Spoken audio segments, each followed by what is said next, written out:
Today is Tuesday, August 17, 2021. Coming up on Roland Martin Unfiltered, anti-masker, Governor Greg Abbott of Texas. More fallout from him testing positive for COVID-19. Yeah, folks, that is the impact there. Also, voting groups are coming together to really focus on the power of voting rights in the United States. We'll be talking with three of those leaders with regards to that particular campaign that's actually being launched. Also, on today's show, House Democrats are proposing a landmark voting bill. We'll talk about that as well. Plus, in Baltimore, a kid just passed through with a .13 grade point average, now being sent back to the 9th grade. His parents are not happy at all. We will talk with his family, but also the school district to figure out what in the world has gone wrong with this young man in Baltimore schools. Also today began the trial of R. Kelly in New York. Prosecutors dropped a bomb in court about the late singer Aaliyah being impregnated by R. Kelly. It's time to bring the funk on Roland Martin Unfiltered. Let's go. He's got it. Whatever the miss, he's on it. Whatever it is, he's got the scoop, the fact, the find.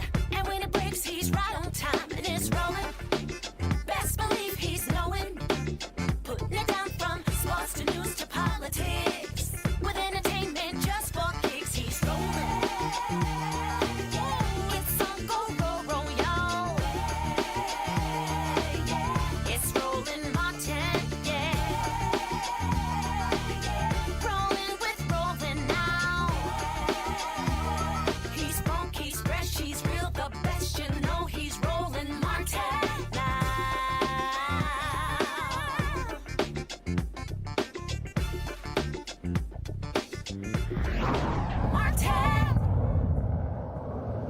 The fight for voting rights continues all across the country. In the House, Congresswoman Multiracial of Alabama has drafted a new voting rights bill that will address the issues of the Voting Rights Act, which was pretty much gutted by the Supreme Court's decision in 2013 in the Shelby v. Holder decision. Now, of course, we're still waiting on the United States Senate whether we're going to see movement from Arizona Senator Kristen Sinema as well as Senator Joe Manchin of West Virginia on ending the filibuster to pass a voting bill. So far, they have made no indication they will do any of that. Now, what is happening is a variety of organizations are coming together to actually work on a massive voter campaign. They include the NAACP, the ACLU, AFS-CME, the AFL-CIO, American Federation of Teachers, and the National Education Association.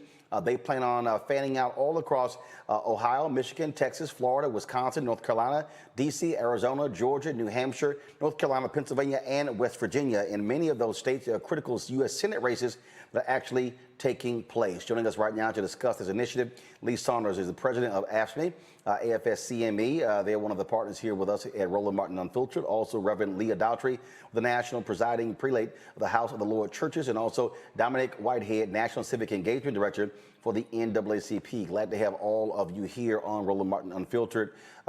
Lee, there's been this contentious battle that's been going on constantly. A lot of pressure being placed on United States Senate and President Joe Biden by voting groups.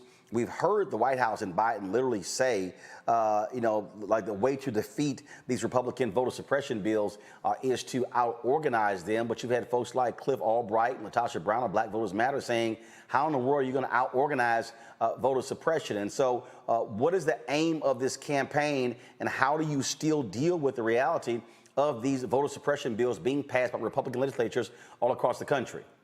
Well, it's getting back to basics, and the groups that are a part of this coalition know how to organize, we know how to mobilize, we know how to educate our communities and our members across the country. And that's exactly what we're going to do. Our democracy is under attack, Roland, right now. Make no mistake about it. 17 states already have passed restrictive voting legislation, voter registration laws, voter legislation that limits us to do the kinds of things that we need to do. I mean, you can talk about what's happening in Texas. You can talk about what's happening in Georgia. And we've got to respond to that. We've got to develop a grassroots mechanism across the country, not only in Washington, D.C., but in our communities across the country to make our voices heard and organize like never before, because we cannot afford to let voting rights remain under attack the way that it is right now. We've got to step up to the platter. Leah, how do you do that? Because there are a lot of people who went out and voted in 2020.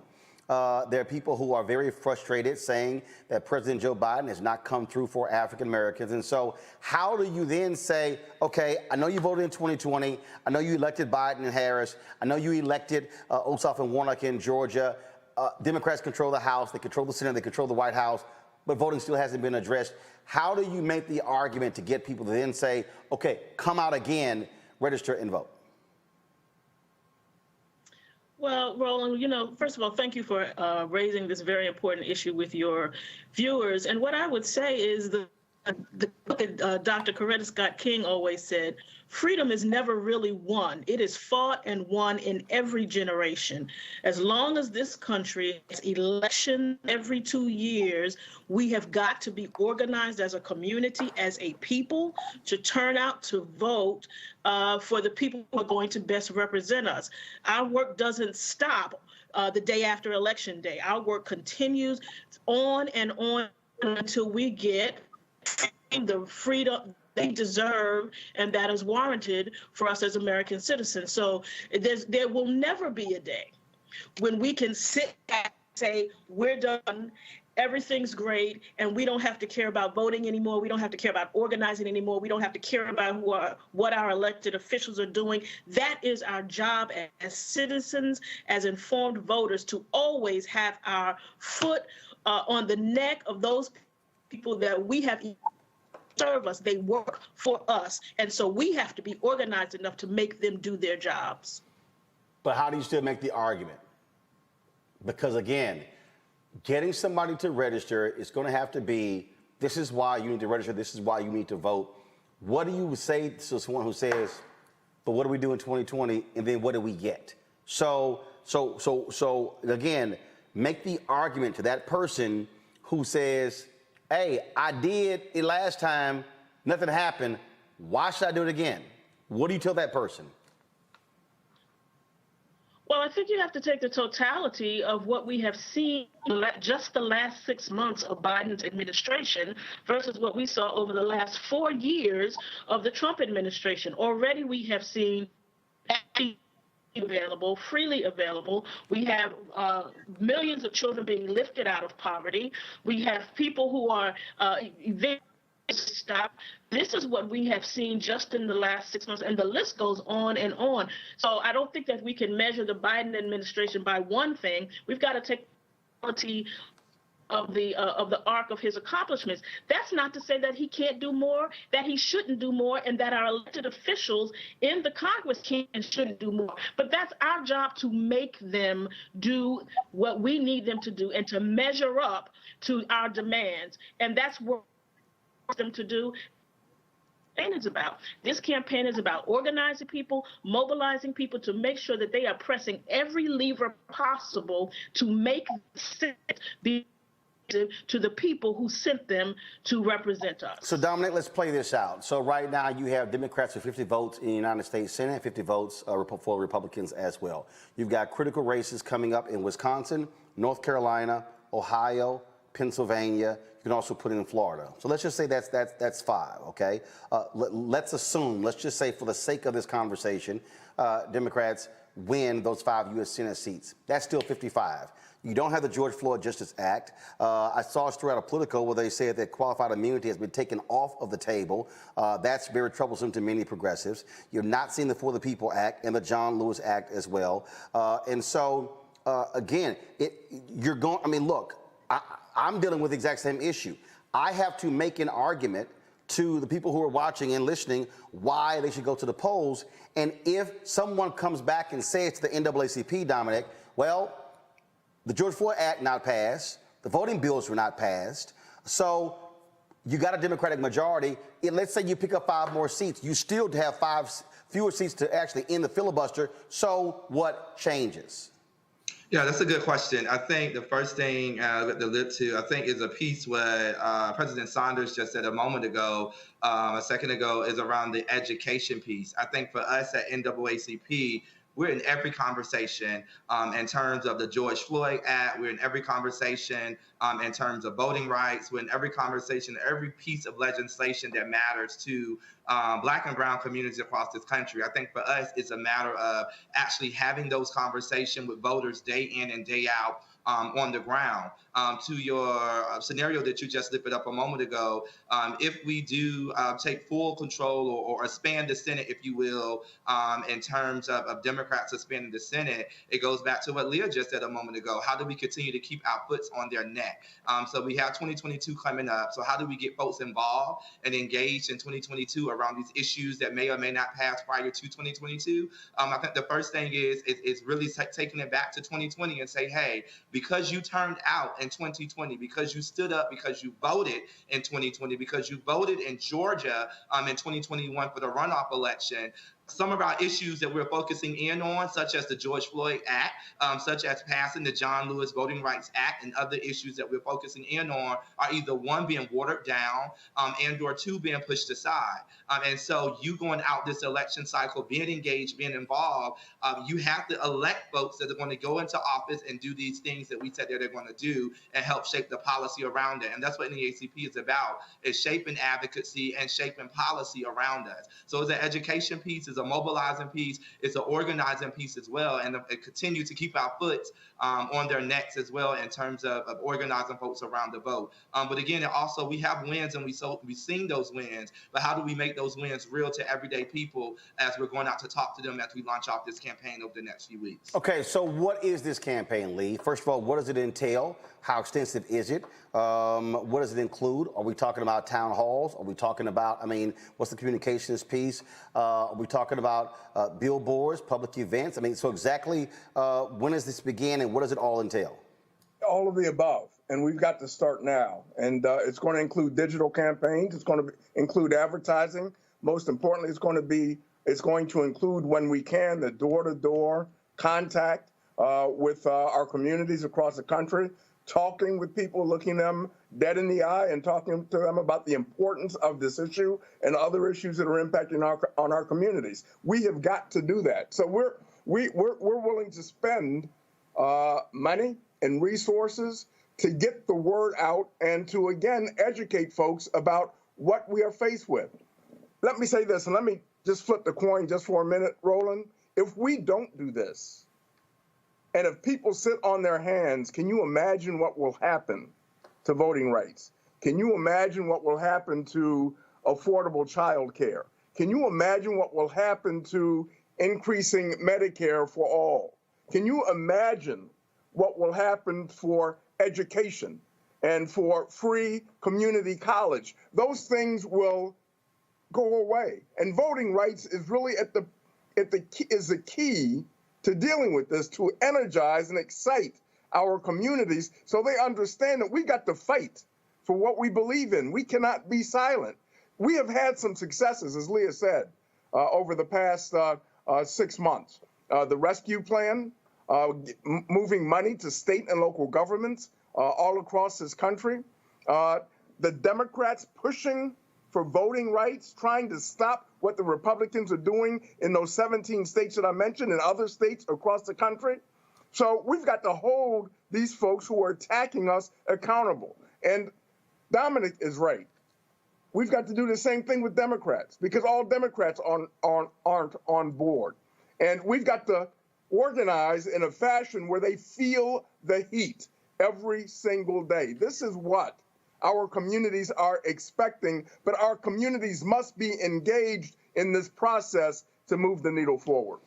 But you're dealing with, and again, I totally agree. And I'm gonna go back to this point, Leah, because it's real, and I can tell you, I've already been out there. I've traveled around the country. I've been in different cities.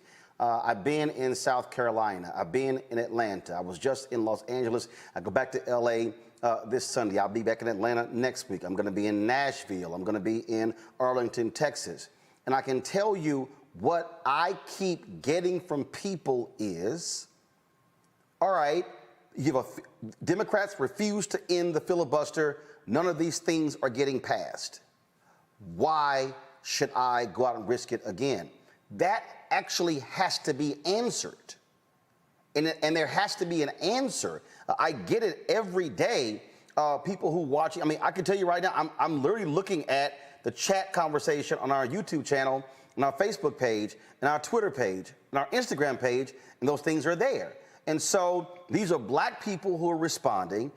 And so we have to have an answer. So the question is, how do we answer that?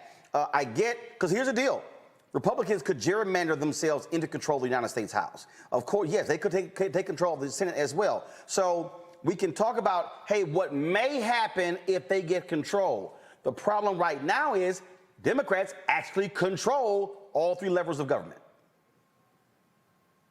But you've got to understand and realize, and I think the people do, okay? Number one, and let me say this, politics is not a spectator sport. You can't just sit back and hope that things are going to happen magically. You've got to put heat and pressure on those who oppose us, but also you got to put that heat and pressure on those who we support so they do the right thing. I mean, voting rights is a major issue that the Democrats are trying to deal with in both the House and Senate. The John Lewis bill in the House, okay? Senate Bill 1 is going to be reintroduced to put pressure on people. If, in fact, we give folks options and they still decline to do the right thing, then I think that we've got to put everything on the table, which includes getting rid of the filibuster. But we've got to test it and go through that process quickly because we can't wait so long. But in the end, if people don't come to their senses, then we've got to deal with that. And I think that every Democrat is going to have to deal with that in order to move the kind of agenda that Joe Biden has been talking about that our communities across the country need. So is one of the issues here, I know we lost Leah, we're trying to get Leah back. So Dominic, I'll go to you. You know, is one of these things, when you talk about driving people out, is there also an agenda tied to this? So for instance, is this group going to demand that any candidate out there, they're going to have to agree to end the filibuster?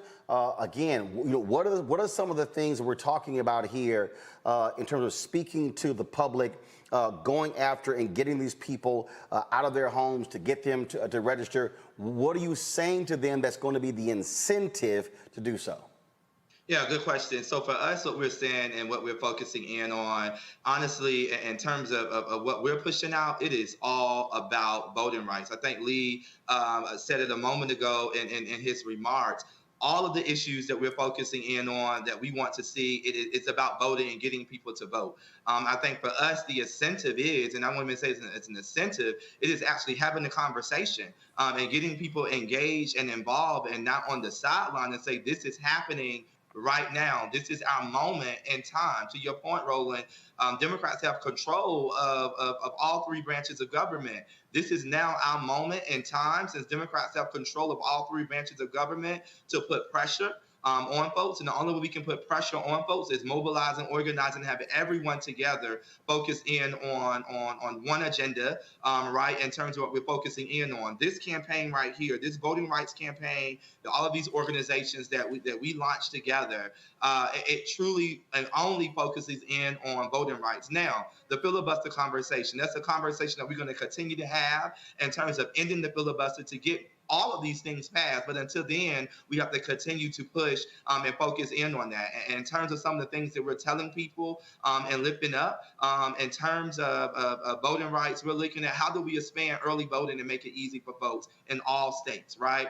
Making that longer. How do we expand vote by mail and making it a real thing for everyone, regardless of what your condition looks like? And so we're having these conversations with folks and then bringing it to them. But a part of those conversations is also making it local. So we know it's not just about voting rights. So what are the issues that are happening locally on the ground? You list about 15 states that we're focusing in on at the top of this segment. We're going to be in each of these states, engaging these folks, but also talking about issues that matter to those folks directly on the ground that impacts them daily, and connecting it back to this campaign and how they can be involved in that. So I think that's the incentive. The incentive is really engaging on what matters to folks on the ground day in and day out, and connecting that with real organizers, real people on the ground that is facing those issues that impact them day in and day out. When we talk about this campaign and it beginning, it obviously is a multi-state campaign, Lee. And so, what's the first state? Where are you launching first? Did you say Leah? Leah, I'm sorry. Lee, we're still trying to get Leah back. Yeah. Lee, go ahead. Leah? Yeah. Okay, you want me? I'm going to Lee first, then Leah. Lee, go ahead. Okay.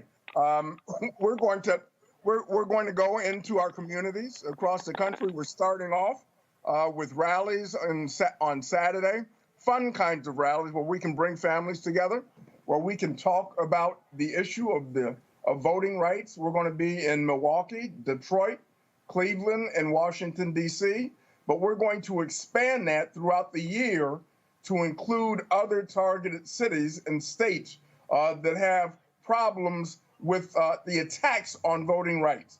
And we're going to be organizing, as I said, and educating and mobilizing those folks for at least a year to understand and mobilize and push people to understand the importance of not stepping away from the process. And I understand the frustration that's out there, but we cannot step away and say nothing is going to change, because then we're accepting the fact that we cannot control the situation ourselves. And we have got to move that kind of agenda forcefully and aggressively to get the job done. And that's what we are asking our allies and friends and our community partners to do just that. Move that agenda that impacts in a solid and aggressive way on the communities that we care about.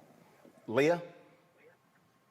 Yeah, as I think President Saunders has said it all, we are excited about what's going to be happening this weekend. We invite your viewers to come out and be part of the rally. There'll be food, there'll be music, there'll be great speakers. It's going to be a really empowering, inspiring time. You can go to our website, fightingforourvote.org, to get all of the details on the rallies that are happening both Saturday and Sunday, Detroit, Milwaukee, Cleveland, and D.C. To come out, be a part of it, and get some information and learn how you can help to preserve your own voting rights and the voting rights of your loved ones all across this country. Is there a particular website that people can go to right now to get more information that's sort of a clearinghouse for all things that are going to be happening? Sure. It's www.fightingforourvote.org, fightingforourvote.org. Oh. And it's got all the sites, the times, the locations, the addresses, all of that. All right, then.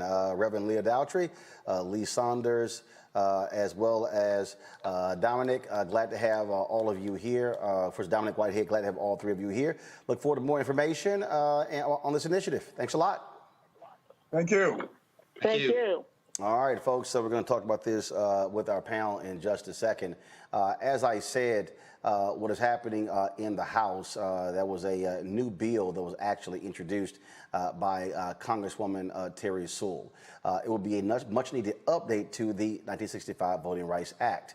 Okay, the bill would seek to restore a vital provision of the federal law that compels states with a history of discrimination to undergo a national review of changes to voting and elections. Of course, this comes as several states across the nation, including many of those that were covered under the VRA, Texas, Georgia, and others, they push to enact new voting laws. Some say it presses the voting rights of minority communities. Now, Georgia's already passed their law. The only reason Texas has not passed their law because more than 50 House Democrats have refused to show up for the special session called by Governor Greg Abbott in order to keep the House from having a quorum to pass any bills. Democrats say they will continue to do that as long as these measures are put forward. Governor Abbott says he will keep calling special sessions until they pass these particular bills. And so, as I said in a moment, we're going to pull up our panel and have them talk about this. This ongoing fight over voting rights, as you heard Lee, Leah, and Dominic talk about, does impact us all across the board. We start talking about every single piece of public policy. Remember, those things don't happen unless you are able to elect the kind of folks that you want in power. And so the voting laws being passed by Republicans are going to have an impact on every single election, not just presidential elections, not them just following Donald Trump in his massive lie, the big lie, not just congressional, House and Senate races, not just, of course, gubernatorial races. We're talking about every single race, state representative, state senator, county races, city races, school board races, judicial races, DA races, all of these particular races. And so that's what these voting changes are going to do. Now, we talk about the issues that we care about. Again, who gets elected that impacts. Voting also has a direct correlation to gerrymandering, the census, these numbers that are coming out, the census are releasing. Gerrymandering or redistricting happens every 10 years. Well, if you're Republicans and you control these legislatures, you control the entire process. Democrats can't stop it. The only option that you have is taking them to court.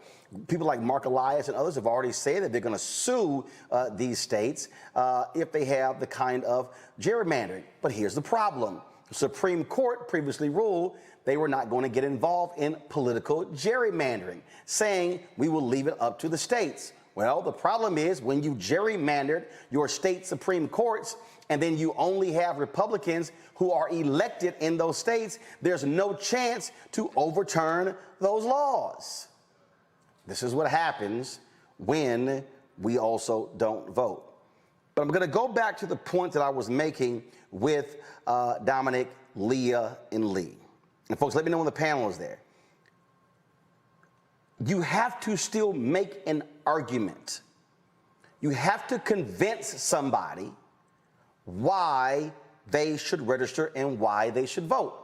Well, if you haven't passed things, if you have not passed laws that people want to see happen, well, then the problem is how you're going to get them to actually do it.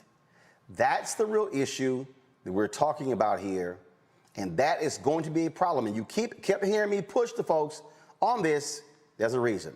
Rainbow Patillo, Executive Director, Rainbow Push Coalition Peachtree Street Projects. Monique Presley, Legal Analyst, Crisis Manager. Georgia Fort, Independent Journalist. Glad to have all three of you here. Robert, have you heard the conversation? I was talking, three of them, and I didn't get a good answer.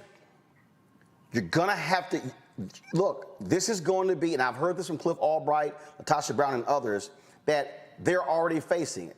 How do you go to people who are not regular voters, who are not registered, and say, I need you to get registered and vote? What is the response if they say, don't y'all have the White House, the House, and the Senate, so what got passed? Well, that's exactly the response. And we're seeing this already, particularly with the infrastructure bill finally working its way through Congress last week. It's amazing when there's a $1.2 trillion slush fund at stake. Well, you can find 19 Republicans to come on board. What is them making money? All of a sudden, everything gets passed. But when it comes to your and my rights, everything gets pushed to the back burner. Remember, we still have not moved on Dijon Blue's Voting Rights Act. We have not moved on the For the People Act. We also have not moved on criminal justice reform. We had an entire year of activism last year predicated on the idea of reforming our criminal justice system. There's not one federal law different today than it was when George Floyd died. So when you're talking about young people, when you're talking about voters who are turning out for the first time in 2020, it's going to be a hard sell to say, well, we need to keep the House in order to continue to do the same nothing that we promised you we were going to do before. And I think that, I know the president right now is going through everything he's going through with Afghanistan. I know he's trying to get infrastructure across the line. I know we have to do immigration, but we cannot continue to push the interest of African Americans to the back burner, because at the end of the day, we know what's going to happen. They're going to come back to the well. They're going to try one more time, and then they're going to be very mad when you have a MAGA wave coming in 2022 and they lose the House and lose the Senate, and everything gets put on hold because they've not delivered for the most reliable base of voters that they have. So I think it's imperative for Democratic leadership to take this as seriously as the Black community is. Martin Luther King III is leading marches in Arizona. I've been across the country with Reverend Jackson on many of the marches from D.C. to Austin, Texas, to Atlanta, going through Montgomery shortly. So I think that we need to have our white allies, the same people who are there cheering with us and marching with us and fighting with us when it was time to pass their agenda. We need that same energy, as the young people say, when it comes to Voting Rights Act and criminal justice reform. Marches are one thing, Monique, but getting people to actually register, then turnout is another. What is the narrative that has to be crafted in order to break through? Because we all know that in the midterm elections, you typically have a downturn. You clearly have a motivated right-wing base who wants to take control of the House and the Senate. And so what is that narrative that has to be told, that has to be crafted, that's going to catch people's attention to go, yeah, you know what? I got to get registered and I got to vote.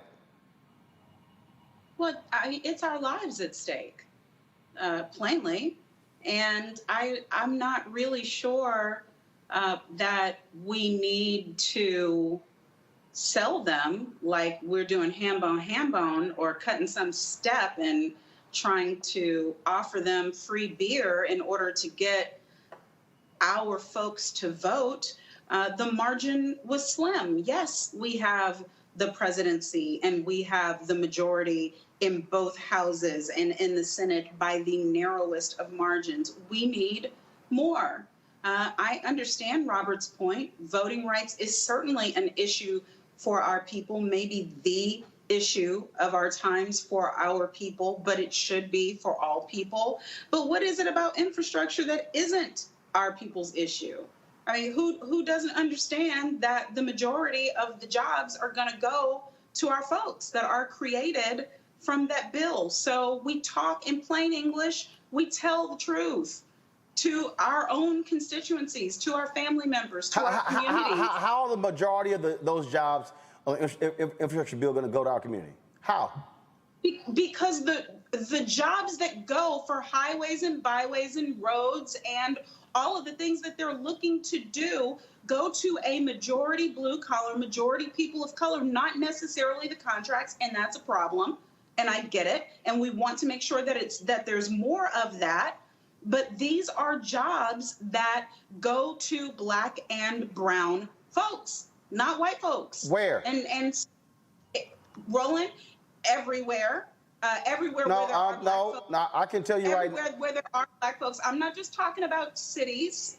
I'm not. I mean, it's obviously if there ain't no Black folks living in Indiana, then Black folks don't get those jobs. No, but there are Black people in Indiana. And I mean, the reason I'm saying that because today this commentary was placed, that ran in Barron's, written by Ursula Burns, who was the former CEO of Xerox, Robert Smith, who is the richest African American in the country, John Rogers, of course, Arrow Capital, and David Clooney. This is the headline, folks. Go to my computer, please.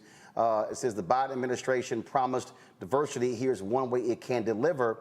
And they're talking specifically about the infrastructure bill and saying that they are going to have to utilize this bill to drive the issue of diversity with that. And this is what they say. Federal contractors must also diversify the types of minority-owned companies they engage, including firms in professional services, financial services, legal, advertising, technology, and other related fields. And this is what they say. Currently, only 5% of federal contracting dollars are required to go to minority and women-owned businesses. Even though Black people alone account for approximately 13% of the U.S. population, that paltry 5% target has resulted in millions of dollars in missed opportunities for Black businesses, workers, and communities. We can and should increase the federal contracting minimum for Black firms to 13%, commensurate with the country's Black population. Okay, and so that's what I was just saying, right? I said that we are the blue-collar workers, Black and brown people, who are getting those jobs. We are not necessarily the ones getting the contracts, and that needs work, and we all know that that needs work. That's one of the reasons why, God rest his soul, Marion Barry was mayor for life in D.C., because he was one of the pivotal forces that made sure not just that we were the ones with the boots on the ground in the streets fixing the ditches, but that our Black and brown business owners, specifically Black business owners, were getting those government contracts. And I agree with everything that Ursula and Robert and everybody else said. That needs work, but that does not mean that the people who own the businesses who are getting the contracts are not hiring or don't already have employees who are Black and brown, and those are our jobs. So there's two different things, and it's not either and, it's both. It's both. We need both, but that does not mean that the infrastructure bill and dollars that are pouring in for infrastructure projects, especially in urban areas, don't mean increased jobs for our folks. But Monique, this is my issue with the infrastructure bill. So between the hard infrastructure bill, 1.2 trillion, and the and the human infrastructure bill was at 3.5 trillion dollars spent on that. That's close to $5 trillion being spent last week, and there's no guarantee that goes to the Black community. Even if we got just our portion of the population, let's say we got 13% of that as a community, that'd be $650 billion.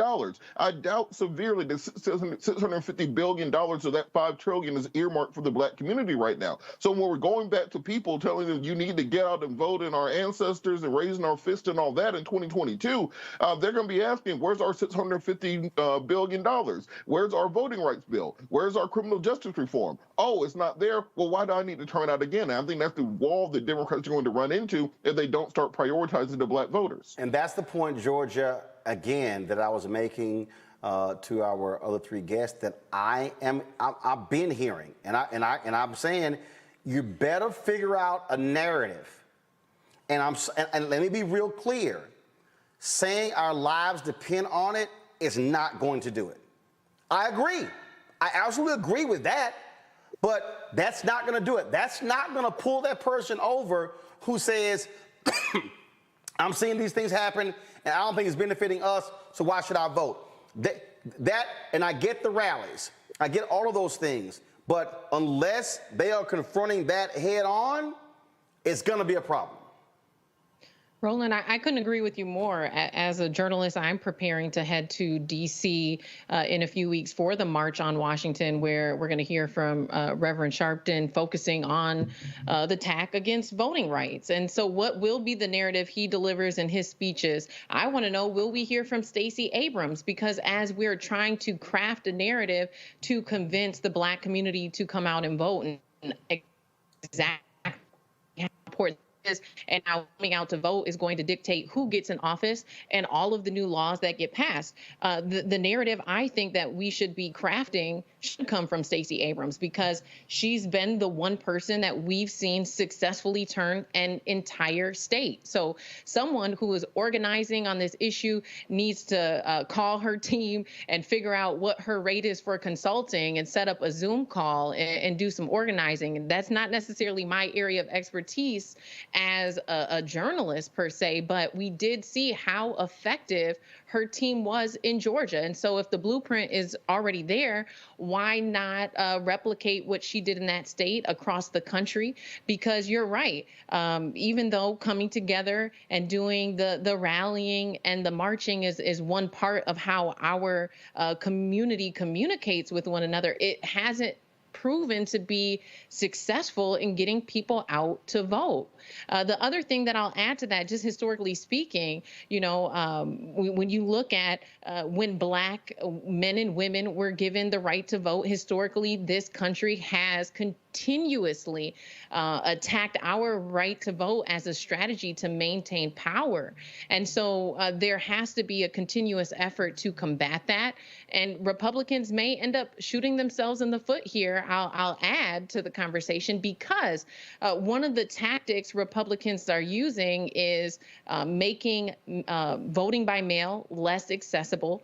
And according to studies that have been done in California, more Republican voters used voting by mail as a method to cast their vote than Democratic people who voted for Democrats. So the way that this comes out in the wash is also going to be interesting.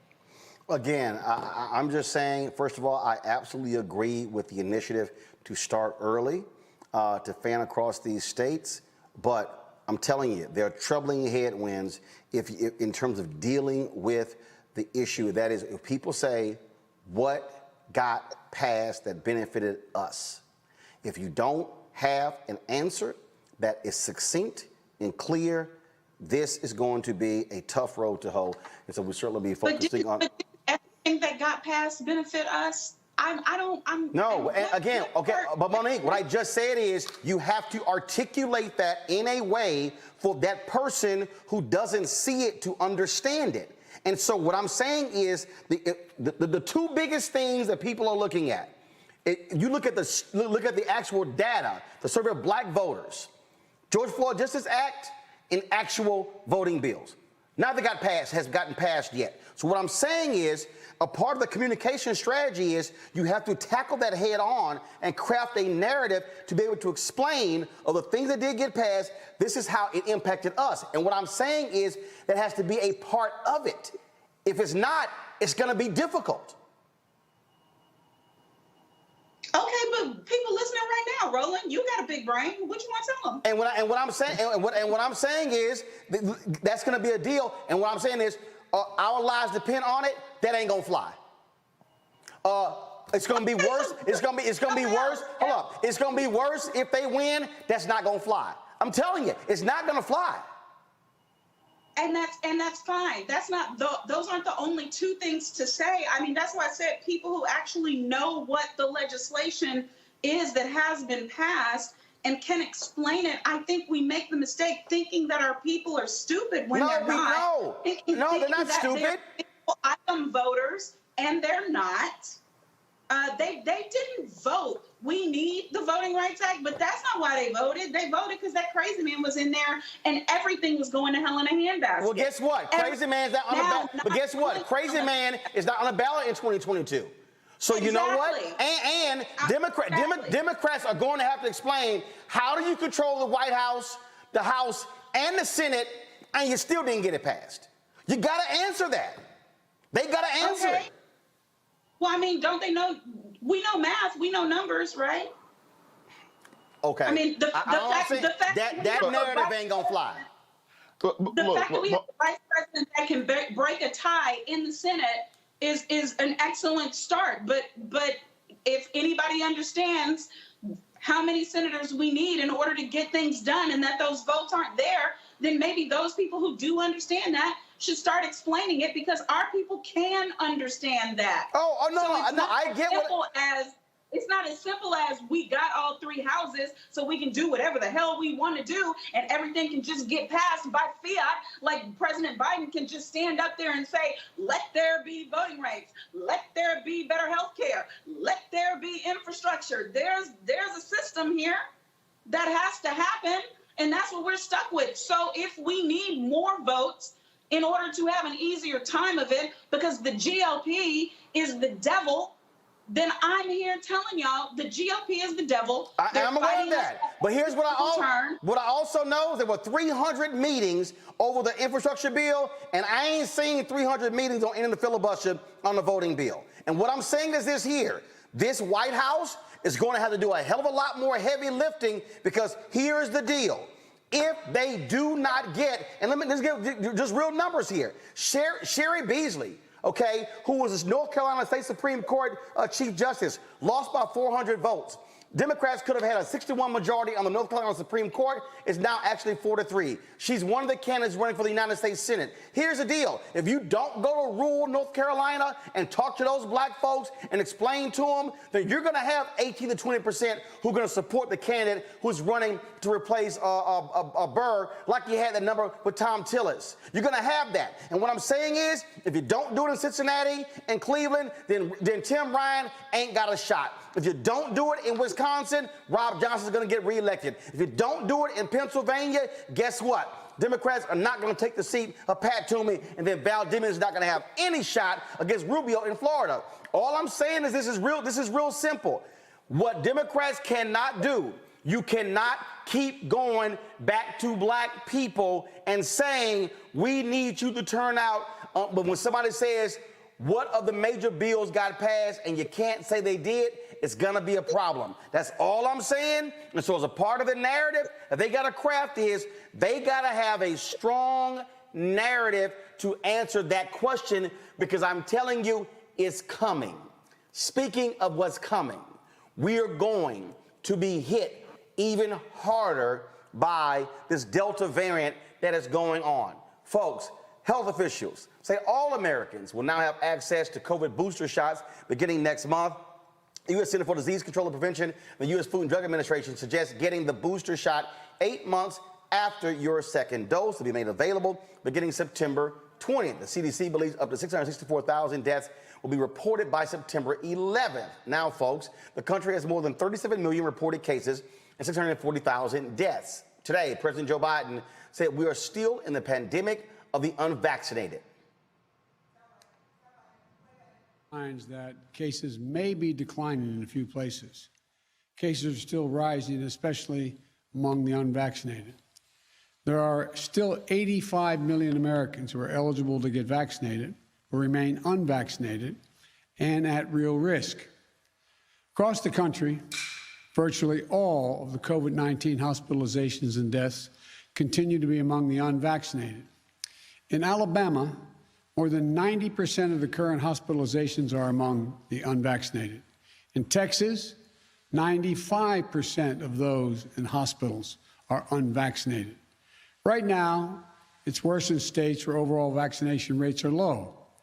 But let me be clear, even in states where the vaccination rate is high, the unvaccinated in those states are also at risk. And we're seeing cases rise as a result. Quite frankly, it's a tragedy. There are people who are dying and who will die who didn't have to. So please, if you haven't gotten vaccinated, do it now. Do it now. It could save your life, and it could save the lives of those you love. Well, folks in New Zealand, they got some common sense. New Zealand put the entire nation on strict lockdown for at least 3 days after finding a single case of coronavirus infection in the community there. Throughout the pandemic, the country has reported more than 2,000 cases and 26 deaths. New Zealand managed to stamp out the virus, and the last outbreak was in February. Joining us now is Dr. Joseph Graves, Jr., Professor of Biological Sciences, North Carolina A&T. Doc, glad to have you back. So, okay, I need you to first explain this, Doc. These people are going, well, people who got the vaccine, they still getting COVID, so why should I take it? A year ago, you explained to folks that the vaccine that is actually being developed is specifically for COVID-19.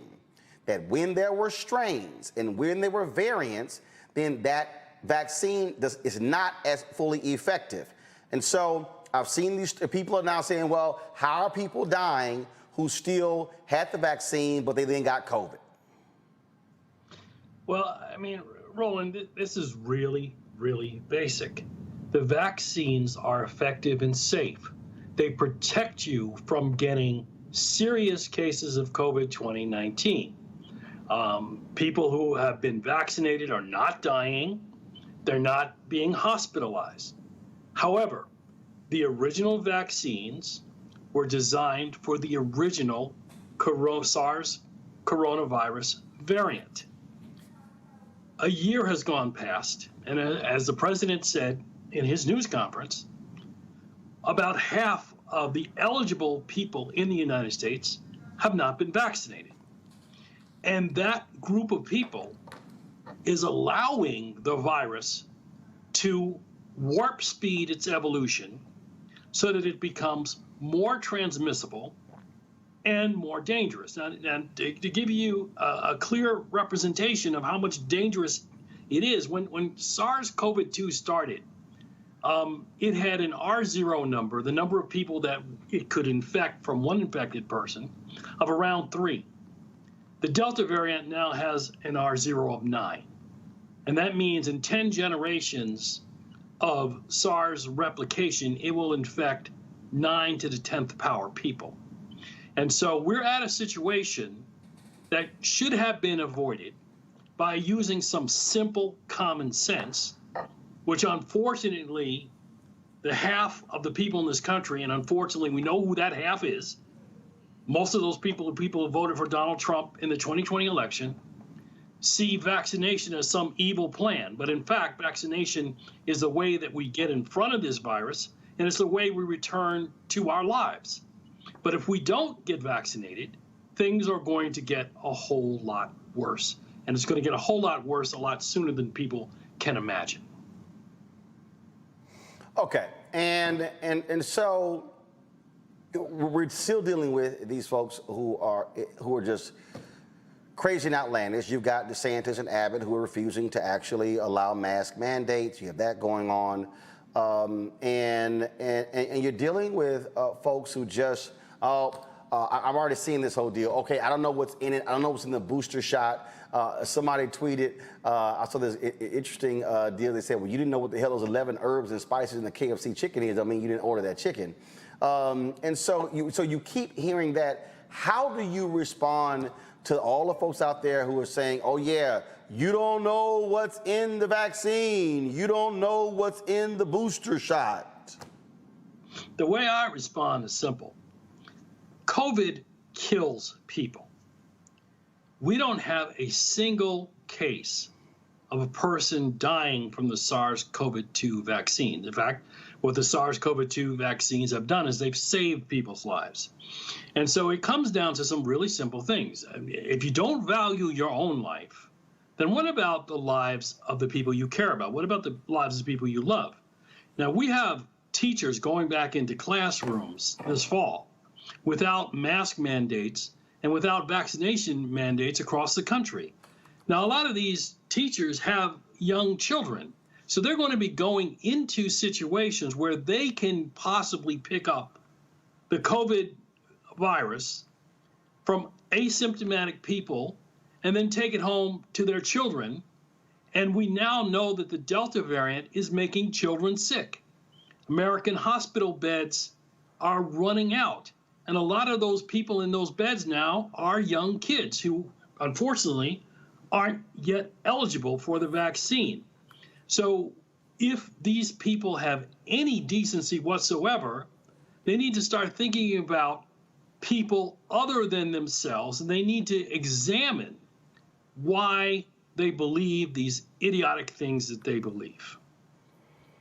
So then you have the folks who are, again, who put stuff out and they're like, well, you know, I trust the Lord, natural immunity. I'm looking for this. Somebody sent me this post earlier. Apparently Layla Ali posted something today that caused people to say, you know, what the hell are you talking about? And so here it is right here. Let me see if I can actually pull this up. Give me 1 second. I saw it. I didn't know if it was legitimate, but apparently she had posted this on her Instagram stories and not necessarily. So this is what she wrote. Now, mind you, Layla Ali has got like 4 million Facebook followers, millions on Twitter and Instagram. People don't seem to understand that just because some folks don't wear masks, don't want the shot, don't listen to the media, or live in fear, it doesn't mean they don't believe the virus is real or think they can't get it. They know it was created to harm humanity.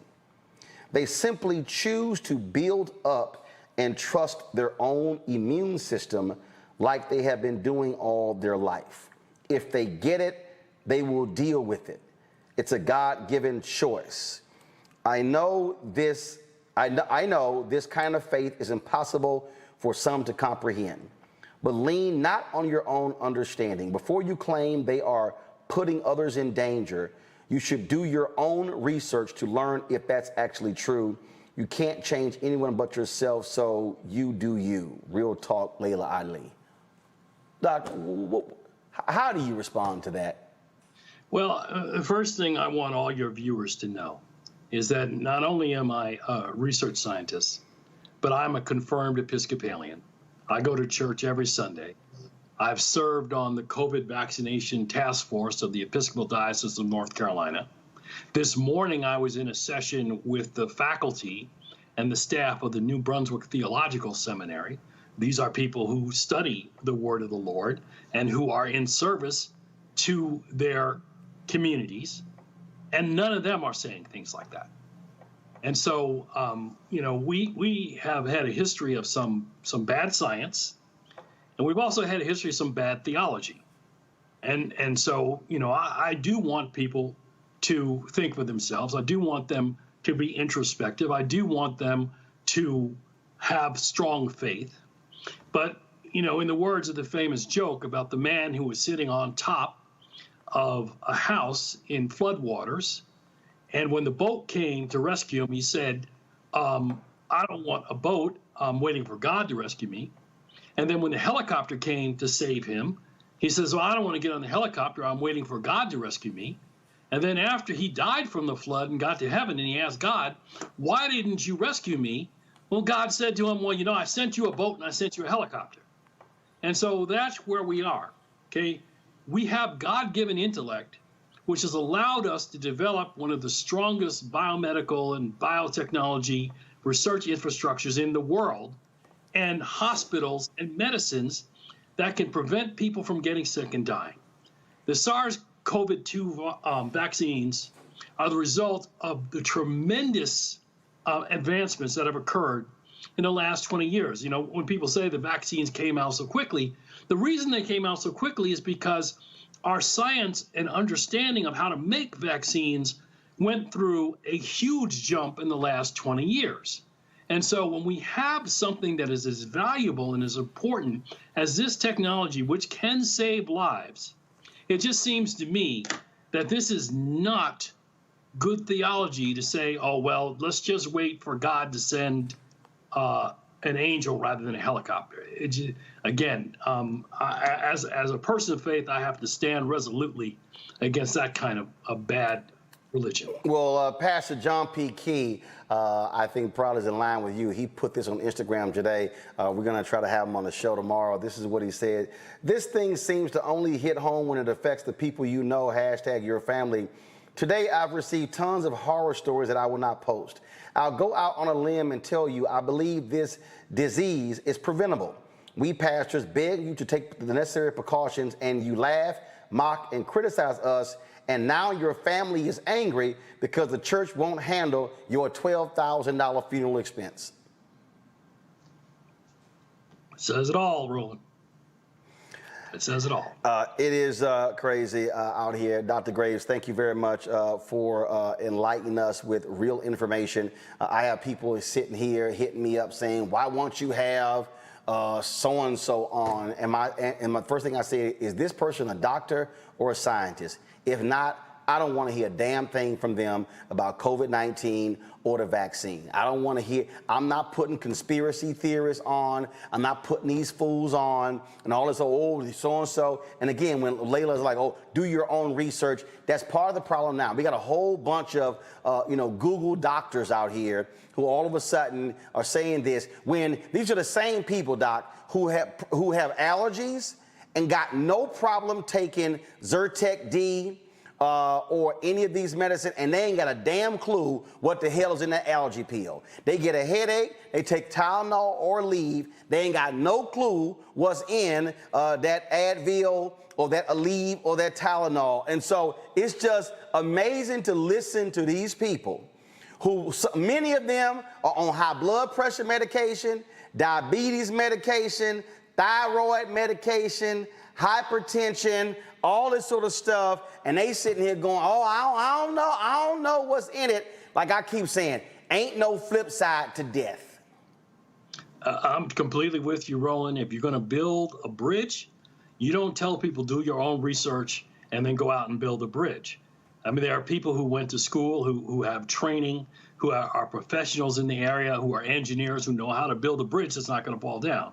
In the same way, with regard to medicine and science, there are people, and I'm not saying just white folks, there are credible research scientists who are African Americans who have been working to help end this pandemic from the very start. In fact, as I'm sure I've said on one of your earlier interviews, one of the people who helped design the Moderna vaccine, Dr. Kitzmetzia Corbett, is an African-American woman who graduated from UNC Chapel Hill and is now at Harvard at the Chan School of Public Health.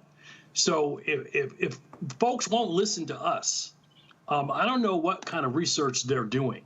Because if I want to build a bridge, I'm not going to go to somebody who builds shanties for a living.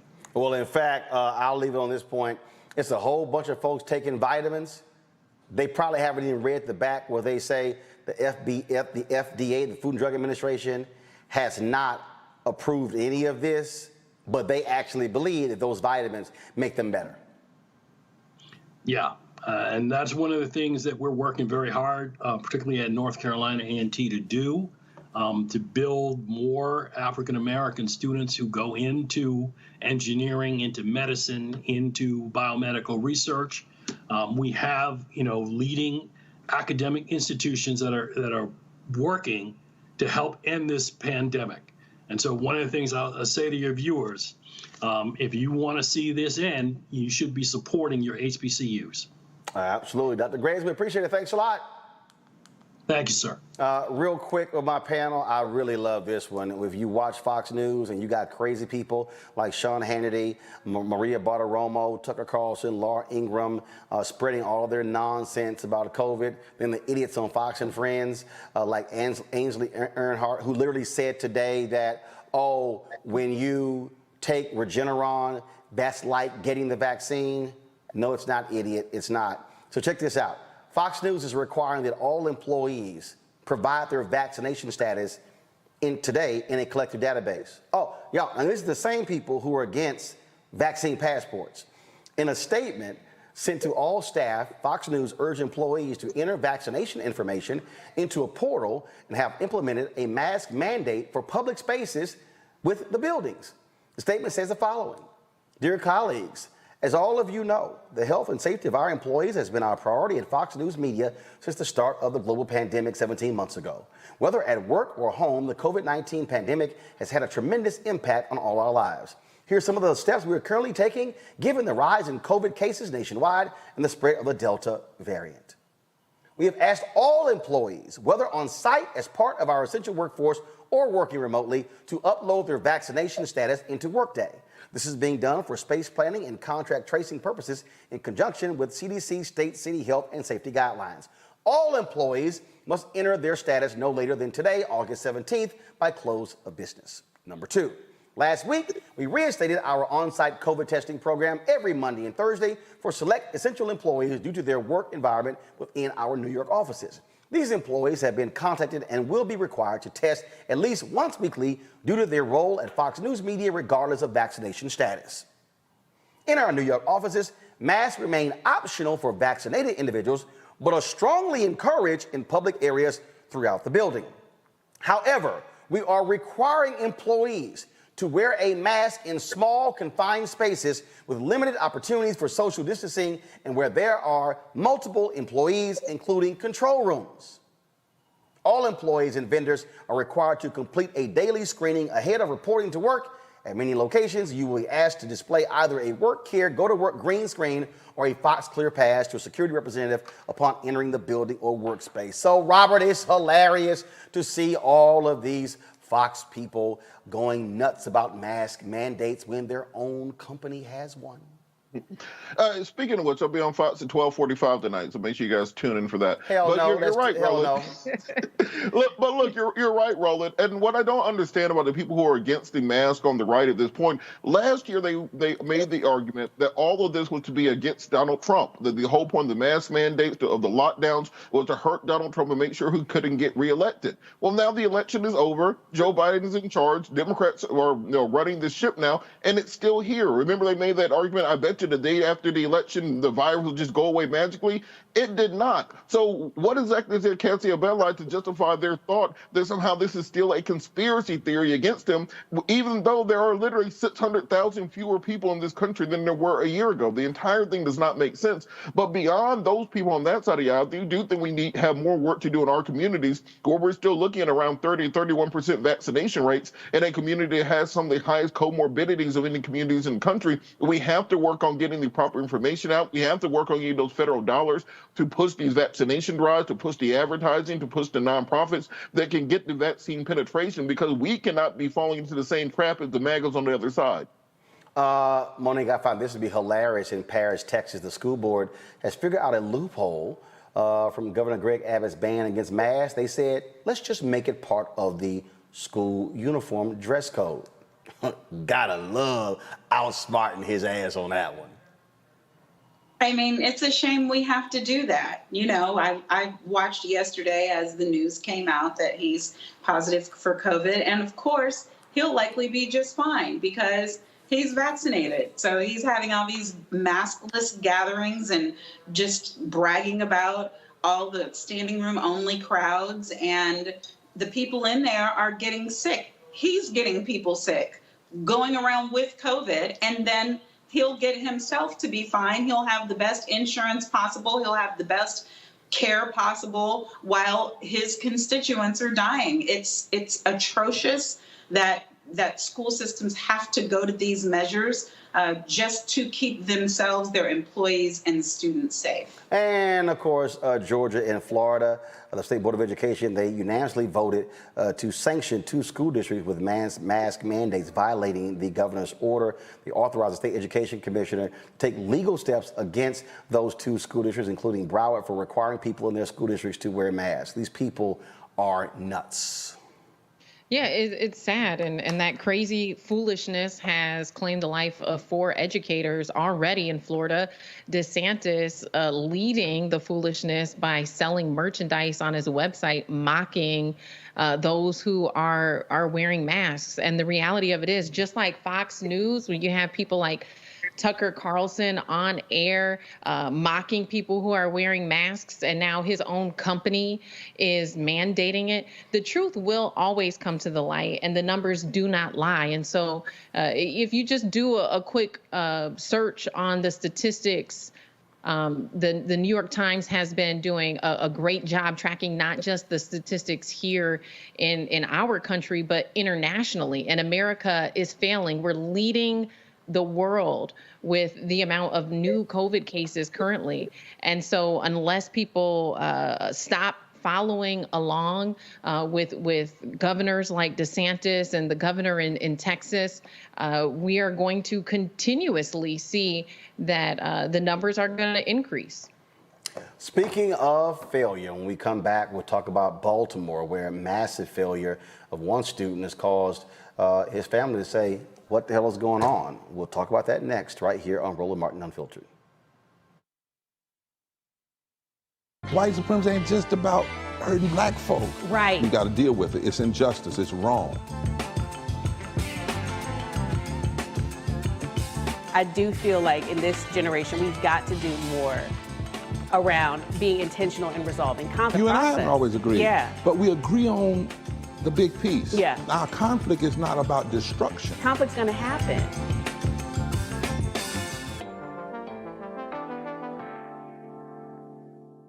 Football bans and one of the best fan experiences in the country. The Cricket MEAC SWAC Challenge kickoff returns to Atlanta on August 28th along with special guests, College Game Day. Then Alcorn State takes on North Carolina Central with conference bragging rights on the line. Center Park Stadium is the place to be on August 28th. Come tailgate all day before enjoying a primetime matchup on the gridiron. You don't want to miss this. Check out MEACSWACChallenge.com for more information. And of course, we'll be live in Atlanta August 27th and 28th, supporting the SWAC MEAC Challenge in partnership with Coca-Cola. Friday, we'll broadcast the show from the Atlanta Braves Baseball Stadium, interviewing officials with the SWAC and the MEAC, plus the university presidents. On Saturday, August 28th, we'll be broadcasting live from the Coca-Cola Fan Zone outside of the stadium. And then, of course, we'll be live streaming the halftime show and the performance after the game. So check out Roland Martin Unfiltered from the SWAC MEAC Challenge in Atlanta. And don't forget, the game airs at 7 p.m. Eastern on ESPN on Saturday, August 28th.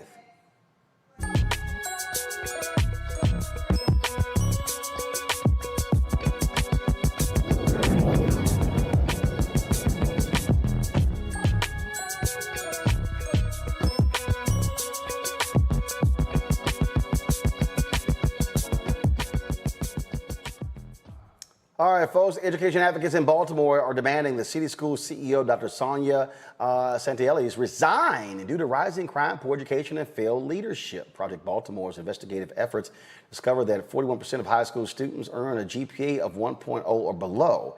Advocates believe the education system has neglected the students and mismanaged funds. In one case, Tiffany Francis' son, a senior in Baltimore City Schools, earned a .13 GPA. No, not a 1.3, a .13 GPA. Now the 19-year-old is going to begin high school over as a freshman. The senior missed hundreds of days of school and failed nearly all of his classes, yet he was promoted every year and was ranked somehow 62 out of 120 students. Someone has to explain that. Joining us right now is Andre Riley, Communications Director at Baltimore City Public Schools. Andre, how you doing? Hello, Roland. I cannot hear you. Can you hear me now? Can you hear me now? I can, Roland. It's great to see you this evening. I missed most of the lead-in, but again, I'm happy to be here. All right, glad to have you here. First and foremost, how does this happen? How does a student have a .13 grade point average, get to their senior year, and then is sent back to the 9th grade? How? Well, Roland, that doesn't happen. What happened and what was reported on, there's some contextual matters that I need the public to understand. First of all, that student was not a senior. He had only earned enough credits to be a freshman. Therefore, his GPA was being compared with students that just started their educational careers, who had not yet earned even a credit yet. So what's happening now is you're taking a student that is repeating a course who has a GPA, and you're comparing him with students that don't have a GPA. So you're saying that he was not an actual senior? Pardon? So you're saying he was not an actual senior? No, sir. Okay, so he's 19. So the last 4 years, where has he been? Has he been in middle school? Where has he been in high school? Has he been repeating the same grade every single year?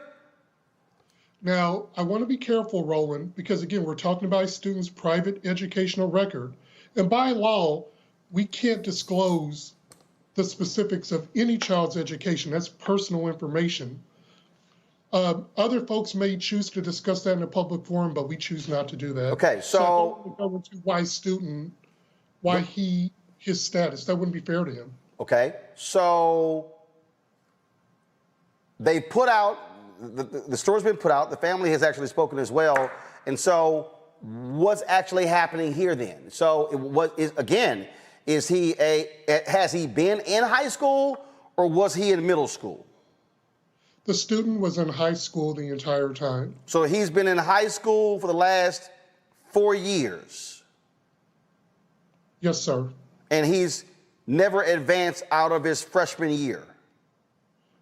To advance from any grade level, you have to earn a minimum level of credits, which means you have to pass courses. If you've not been passing those courses, or if you, let's say, have poor attendance, then you can't earn credits to become a sophomore, a junior, or a senior. It's really the same as college. What was his family notified? Were they ever letters sent, phone calls made? Because the mother claims she did not know that her son had been failing for the last 4 years. Yes, this has been a point of contention in the story, Roland. I'll just speak from our perspective, obviously. When any student misses any time at school, even 1 day of courses, you get an automated phone call. We also do home visits. We do emails. We do text. We do everything we can based on the information that we have for a given student. So if we do not have their proper contact information, perhaps they've moved, they haven't updated us, there can be many reasons why. But do you have record keeping? So let's deal with each one. Was his mother properly contacted via text message, phone call, and home visits? And do you have that documented? We have records of those, yes, of any student that we contact. So you have records that indicate that the mother was contacted either via text, via phone, or a home visit. So what you're suggesting is the mother telling this news organization that she had no idea her son was failing. You're saying that's not true. What we're saying in city schools is we have records that we reached out to that family and we did our best to communicate the status of that student. For the last 4 years? Yes. Okay. So when you say again, there were home visits. How many home visits over the last 4 years? How many phone calls? How many text messages?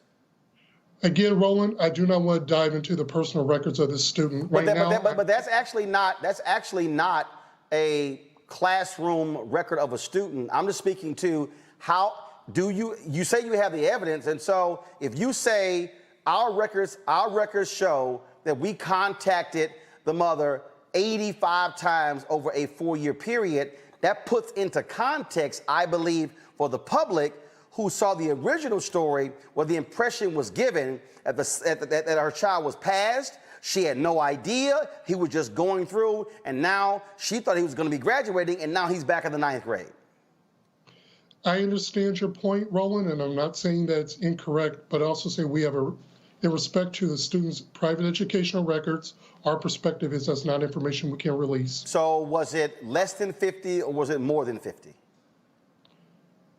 Again, I don't want to dig into that, but I know we contacted that student's family multiple times. Multiple times. And when you say multiple times, is that more than 10 a year or 10 total in 4 years? I do not have 4 years worth of records. I know in the period of which we referenced with the student that we conducted home visits, phone calls, and we sent letters to the student and had contact with the mother. That's what I'm saying. And so you're saying the district had face-to-face contact with this mother prior to this story coming out, detailing the academic issues facing her son? Yes, sir. What is happening now? Obviously, the story has come out.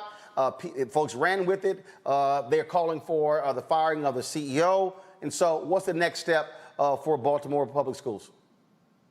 The next step for Baltimore City Public Schools is to find better ways to connect with our families. Again, we know one of the biggest issues we're having, Roland, is reaching folks at the proper phone number and the proper address.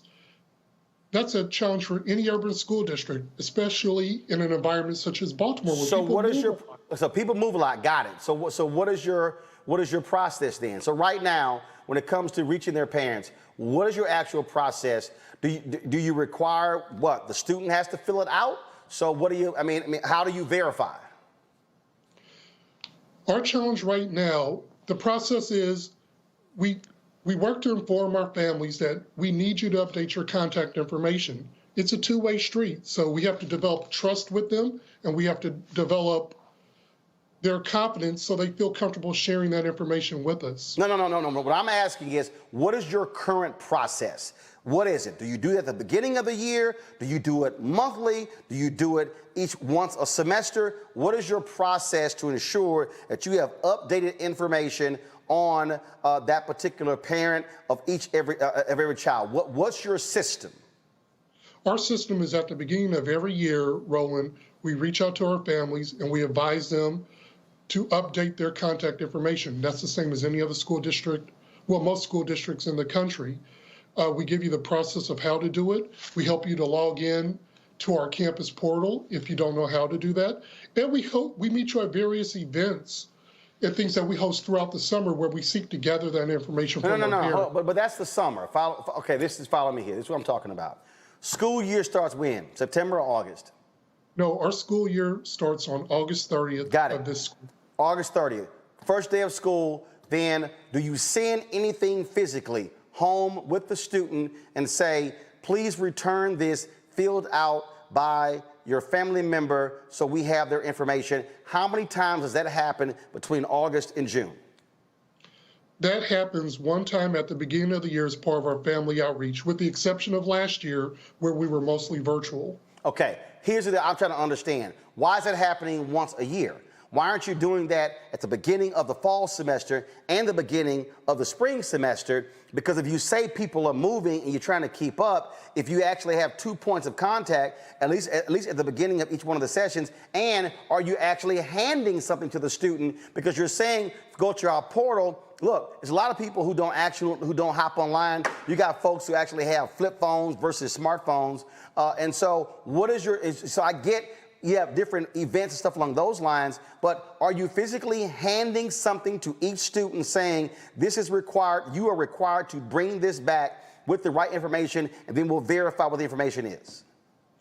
Up until last school year, yes, you're trying to delineate between the fall and the summer, but the work of getting that information occurs throughout the summer into the fall. No. Actually, that's not what I'm doing. Summertime, no kids are in school, correct? Yes, but that does not mean that we do not have contact with our students. But the point I'm making is, fall is when the kids come back to school, right? Yes, the first day of school is the day that they're required to be in school. However, we know our families need resources, they need access to information, so we work with them throughout the summer. No, I get that. Andre, I get that, but follow me here. School starts August 30th. When does the second semester start? The second semester starts right after the new year. And what I'm saying, if you're saying, okay, this is what you told me. The problem that we're facing is that in an urban district, people are moving. So what I'm saying is, if you have information at the beginning of the school year, and then you require a second verification at the beginning of the spring semester, they could have moved during that time span. What it sounds to me like is that you're getting information in the beginning of the school year, but you're not getting the second connection until the summer, which is literally 9 months later. So what I'm saying is, doesn't it make sense to get it in August and then get it again in January? Logically, yes, it does make sense. But the point that I need to emphasize is, even though we have that starting point at the beginning of the year, we reach out to our families throughout the year to issue reminders, to say that we need you to update your information. Here's how you can do it. So I do not want to be left that we just reach out to you at the beginning of the year and we don't talk to you till the next summer. That's incorrect. No, we reach out to you throughout the year, but the core time, the official initial outreach happens at the beginning of the school year. Okay, so who sees this as a problem of and how do you deal with a 19-year-old man now still in school as a freshman? We offer alternative learning environments for students that are over age or they're approaching over age, but let's go back just a little bit further. If a student is struggling, our goal is to identify it at the earliest possible opportunity and notify the family. So not just for attendance and you missing days, but if your student's not passing courses, the goal is to have an intervention as soon as possible. So were there interventions with this student in 4 years? The challenge, without going too far into the student's record, is we have to be able to make contact with the family to implement some of those interventions. And if we're not able to do that, then it creates a more difficult situation to navigate. So are you saying, okay, again, all right, so are you saying that young man comes in, he's failing, y'all made the effort to reach his family and you didn't reach anybody? I'm saying we were not successful in reaching a family. Okay, now this is what the reason I'm asking these questions is because what I don't understand is, I asked you earlier, did you have documentation where you connected with the family and you said yes. Now you're saying you didn't reach the family. Now, does that mean that you connected with his family, but frankly, they didn't follow up with the district? I'm trying to understand, if somebody said, hey, we connected with Reginald and Imelda Martin, that means y'all physically talk to them or talk to them on the phone, and if my mama and daddy never responded back and didn't do anything to help my education out, then that's on my mama and daddy. So what I'm asking, did you actually connect with this young man's mother, present to her his failing, lay out a plan of action to help him, and did his family respond and work with the district to ensure he doesn't fail? Did that happen? This is the way it happened, but the short answer is yes. We reached out to that student in a variety of ways. We eventually made contact with the family. We laid out like we did for any other student in that situation. Here's where they're at today. Here's the struggles that they're encountering, and here's how we think we can make progress on it. And then we were not, I don't think either party would deem our work successful in getting that student back on track.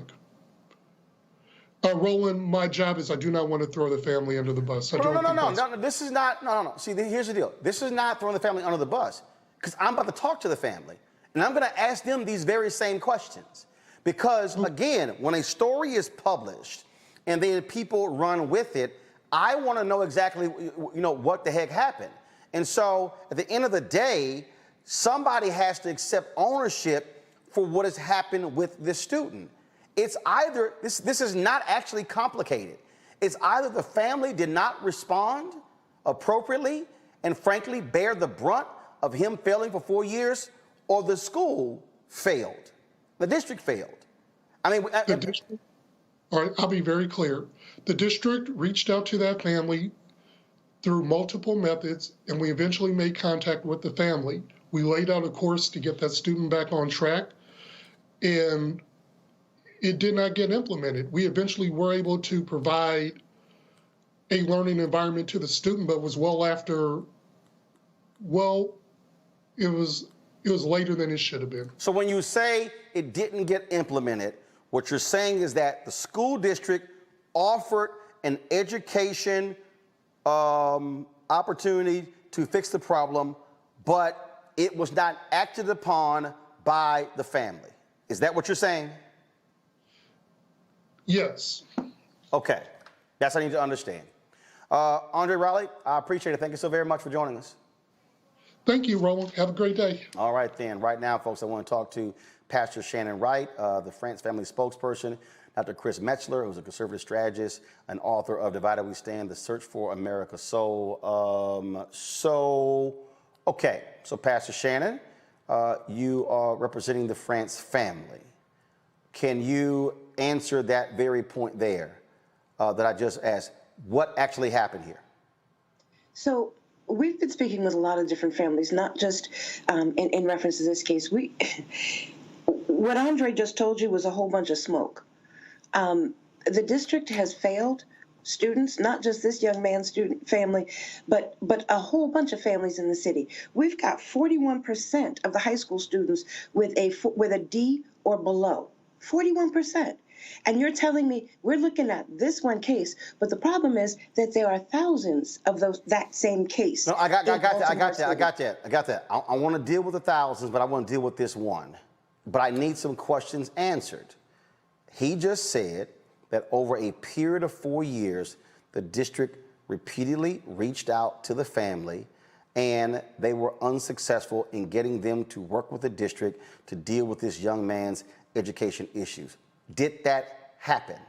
Not to my knowledge, no. When you say not to your knowledge, meaning? There was no proof of papers that were sent home, of outreach that was made. Okay. Has the mother, first of all, who were they reaching out to? Mother, father, aunt, grandmother, grandfather? What was it, his mother? The district says that they reached out to his mother. What does his mother say? No evidence of that she did not get any communication. She did not hear anything from them until they were at the point of saying that the child was failing, and the district, as in they, didn't know what happened. Is she saying that they say they actually made direct contact with her? Is she saying they never made direct contact with her face to face? That's what I'm understanding. That's what I'm being told. Okay. What I need to understand is, how was she unaware of the education status of her child for 4 years? Did she ever look at a report card?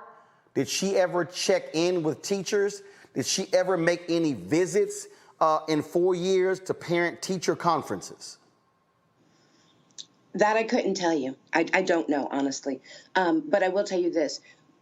Part of the problem that we're having in Baltimore City is that the grades are inflated. So you may not see failing grades because they will not fail the students. Social promotion is real in Baltimore, whether you have missed a little bit of time or a lot of time, because the concern is that the emotional damage that they will cause the student to keep them back and actually try and get them to grade level would be more detrimental. So you're not going to see failing grades. The lowest you will see is a 1.0, which is a D. And if you listen carefully to how they say it, it's a 1.0 or less. They will never put the less down.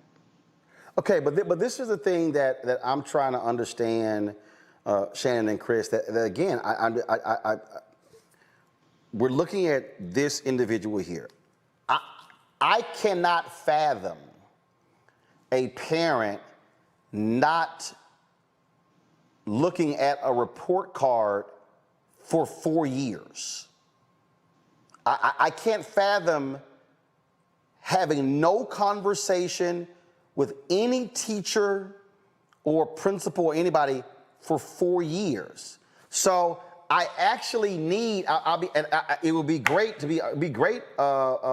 Shannon and Chris, if we could have the family on, because I think these are questions the mother has to answer. I read the story. She blamed the district for failing her. We kind of need to know what she did. Mm-hmm. No, I understand that. Dr. Metzen, Yeah, and I think that's part of what we're looking at as we are investigating the failures here of the city. So we definitely would need to have her come on, because her position is that the school didn't inform her. But as you said, the other part of the question is, what did you ask and when did you ask it? So that's the other piece of what we'll need to be able to do to get the answers to this puzzle. I want to bring in our panel here, Robert, Monique. Monique is gone in Georgia. Robert, do you have a question? Well, I think my question will be, is there a handbook? Is there a very clear laid out process by which they can ensure that students don't fall through the system? Is there a way to track individuals, ensure that they are going to class, that they are getting the proper information? And are there apparatuses in place to basically catch them before they fall outside the safety net? And if those do not exist, or if those do not exist, what's the process going to be for putting those in place? Okay, so there is a manual that the district discusses that they use, but it's not being implemented. That's part of the problem. In their rescue, recovery, getting back to open schools program, it was a 52-page report. The first 23 pages of that report are what we did, who we talked to, what they told us, what we think they meant. On page 24 of that report is where they start with what we know we need to have. And the problem I have with that is everything that's on the 24th page of your document is things that it doesn't take a rocket scientist to figure out. We need more parental involvement. We need more access points for students to be able to get resources. All of the things that any parent paying attention would tell you after the end of the first semester, this is what I'm not seeing, this is what I'm missing. It took them 24 pages of their document to get to. And then when you look at the rest of the plan, which describes what they feel they need, there is not one clear, measurable metrics outcome in that 52-page recovery, how we're going to do better plan. Georgia. And I'm sorry, Robert, go ahead. Well, my follow-up question will be, well, what's the community doing, what are parents doing to try to remedy that? Because it does take two partners. It does take the governmental side of it, the district side of it, but also the community side to enforce those things, to ensure that they're not falling through the cracks, and ensuring that those things are actually being implemented. Well, yeah, and earlier today, one of the things that we announced is that there's a team of lawyers who will, in fact, bring a lawsuit against the City of Baltimore public school system for essentially educational malpractice. That, of course, is from the system standpoint, and we are absolutely getting the parents involved as well. Look, if you look at Baltimore City, if you look at the school system, if you look at the superintendent, and I think the spokesperson before we came on gave you a good example, and that is it is run by a bureaucracy that no one seems to know what's going on or how it's done. Discovery, of course, will tell us a lot of that. Dr. Metzler said that nicely. What you heard was a bunch of smoke and mirrors. They had the district had a program for parents to be able to, quote, understand their plan and how they intended to get the buildings open safely and to get the children back in school with minimal risk. Now, the interesting thing was they had two options for parents to participate. You could participate on Zoom, which is in Spanish only, or you could look on Facebook and perhaps write a comment. Now, the parents were supposed to have coordinators on that were actually picking up the comments from the parents and answering them. The district assistance was on the Zoom link that was in Spanish only. There was no English interpretation or assistance for parents that had questions, and parents typed them in the chat. I know that because I was actually on that town hall. Then I made a list of every single parent. There were 796 comments. They answered 3 questions. 3. Georgia. Yeah, I as a parent myself, I do believe that there's accountability on both sides here from a parent standpoint of checking in and following up and seeing how your student is doing periodically so that you don't get 4 years into your high school career and realize that they're not going to graduate, right? But on the other side here, this one case is not an outlier. This is within a system where 41% of students are failing. And so I'm curious to hear from you guys, what are you hearing from the other families who are within this system who also have students who are failing? Like, what are their circumstances and what is the situation contributing to how this education system in a whole is failing the city? Well, from the parents, we're hearing much of the same story. We're also hearing, and we had some parents at the press conference earlier today who talked about all of the outreach that they have done to the city, and the city simply refuses to answer them or to give them anything that they could work with. So what we're hearing from the parents is, look, I am involved. I want to be involved, but I am put up against a bureaucratic wall in which no one knows what the answer is. No one knows from who to ask the questions to, and the answers are not given. So this is not an isolated, this is a systemic problem in the city of Baltimore. You have a superintendent who makes $20,000 a year, less than the superintendent of schools in New York City. And you have a failing system. She was given a raise because the system said, we believe she'd be recruited elsewhere. The average grade point average of a student in Baltimore City is a D. This is systemic. And so that's part of what we're going to be exploring. And Discovery will tell us that. We also will have a number of parents who will tell their story as well and what their experiences are. This is not an isolated incident. Unfortunately, it really isn't. And you got folks that came through the Baltimore City school system that are now parents and raising their children in public schools. And some of them even say that they didn't realize how much they didn't know and didn't learn until they saw it reflected from their own children in the Baltimore City schools. This has been going on for a minute. All right, then. Well, look, we certainly would love to talk to the mother of this young man to get more answers, and hopefully we'll also talk further with folks in the Baltimore's school system about what their plans to deal with the 41% of those students with a 1.0 grade point average. Chris Metzler, Pastor Shannon Wright, we appreciate it. Thanks a lot. Thank you. Today, opening statements and testimony began in the R. Kelly federal trial in New York City. The singer is facing racketeering and sex trafficking charges and is potentially facing decades behind bars. The partially sequestered jury of 7 men and 5 women will hear the case. Prosecutors claim Kelly led a criminal enterprise comprised of people who helped promote his musical career. Kelly, who was acquitted in 2008 of child pornography charges, denies the allegations against him. Now, for the first time, one of his victims testified against him. Jerhonda Pace says she met R. Kelly when he was 16 years old. Go to my computer, please.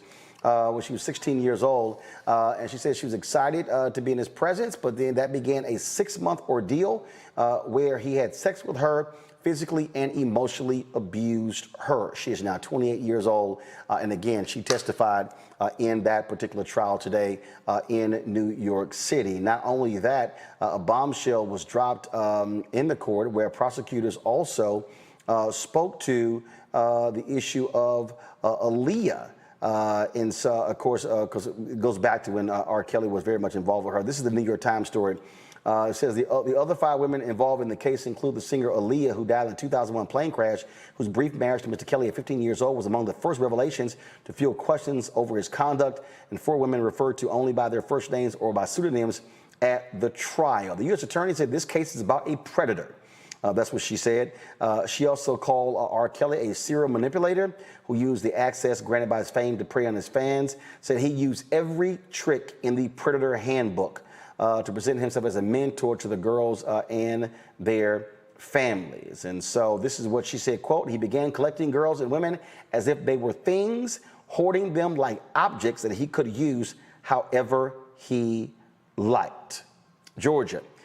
This is going to be, of course, for so long, you had the documentaries about R. Kelly. You have people who are protesting, take his music off the air. And finally, he goes to trial a long time after being acquitted in Chicago.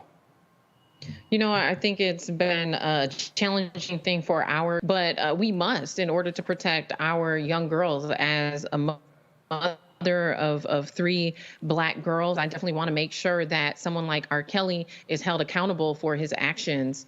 It is unfortunate because so many people appreciated his music. You know, when I listened to some of his songs were so inspirational and filled with so much spirituality.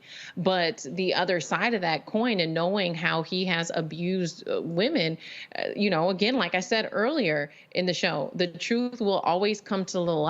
And there have been dozens of women from across this country who have came forward saying that he did these things to him and used his stardom and used his position, his celebrity to manipulate them into, you know, different favors. And so it is disgusting to know that there were people who were complicit, people who were standing by, different producers or promoters who knew about his behavior and his choices and didn't stand up. And so I think that is also very telling as we're starting to see not only this case, but other cases with the whole Me Too movement and revelation that we have a role when we see this playing out right before our eyes to intervene, to say something. Otherwise, we are also a part of the problem. There was another woman who testified, Robert. Her name is Zales. She said she was 17 when she met R. Kelly when he was 48. She hoped that he would help her with a music career. She went to his hotel where he said he, quote, needed to relieve himself, which meant pressure her into sex. And then, according to prosecutors, Kelly said that he told the girl he would take care of her for the rest of her life and make her the next Aaliyah. She said she had sex with him, contracted herpes, and they said the disease that prosecutors say Kelly transmitted to many others as well. If he is convicted, again, he could spend between 10 years and the rest of his life in prison. Yeah, R. Kelly need to be up under the jail. And I think people need to understand you have to separate the art from the artist. This comes up almost every time we have one of these celebrity cases where people who have fond memories for the media created persona of these individuals, or they enjoy their music, or they like the all-white parties and step in the name of love. That does not mean that the person making that music cannot be a disgusting predator. And I think one of the best revelations that come out of the last decade is people like R. Kelly, is people like Jeffrey Epstein, is this reckoning of individuals who have been predatory on women and girls and even young boys for generations, finally having their, finally coming to justice. You know, I went to law school in Chicago, and there wasn't a black woman over the age of about 35 who didn't have a story from high school about R. Kelly pulling up in a car, meeting young girls, so on and so forth. There's almost an urban legend like Candyman. So we have to start prosecuting these people. We have to also start holding to account the enablers, the people who knew about it, the folks who funneled him and that brought him his victims, the people who were on the payroll, who were made to pay off these young girls who were complicit in all this, to make sure we break this down for the future so another generation of girls does not have to be abused. And so, look, it's going to be a whole lot happening in the case. We'll be giving updates each and every single day. Well, let's talk about what's happening in Haiti. The death toll rises in Haiti as a result of the earthquake there. Survivors are overwhelming hospitals, leaving many people wondering how could they be taken care of. A 7.2 earthquake, again, has left more than 2,000 dead, nearly 10,000 injured. That number is going to rise in the coming days as well. Search and rescue efforts are being stifled by lack of resources and heavy rains, which have caused mudslides that blocked roads in the region. The United Nations says about 500,000 children now have limited or no access to safe water and shelter there in Haiti. Let's talk about Afghanistan, where Utah's governor is one of the 8 who want to open their states to resettle Afghan refugees. In a letter to President Joe Biden, Spencer Cox, a Republican, is opening up the state to refugees fleeing Afghanistan, citing the state's origins as a haven for Mormons. He wrote, "I recognize Utah plays no direct role in shaping U.S. diplomatic or military policy, misspelling there, but we have a long history of welcoming refugees from around the world and helping them restart their lives in a new country. We're eager to continue that practice and assist with the resettlement of individuals and families fleeing Afghanistan, especially those who valiantly helped U.S. troops, diplomats, journalists, and other civilians over the past 20 years. Strong letter from the governor there. Now, the reason that's important also, folks, is because you have Republicans now who are running their mouths now saying, oh, no, we shouldn't do this. You got the racists over at Fox News, Tucker Carlson, saying replacement theory. They're trying to replace us. No, dude. White folks just stop screwing and having sex in America. The average white death rate is higher in more than a dozen states than the average white birth rate. It ain't our problem. Y'all stop having children. That's what the hell is going on. Robert, what do you make of also a bunch of these Republicans now complaining? I saw a tweet earlier, I got to try to find it, where they voted a few days ago against speeding up the resettling of these refugees. Now they're trying to complain that Biden isn't doing enough. Really? Well, a couple of things. One, to jump back one story to Haiti. I'm actually going down there in 2 weeks to help work out with disaster relief. I do encourage people, if you are donating, find people who work on the ground there. Find churches, nonprofit groups, individuals who work in the communities.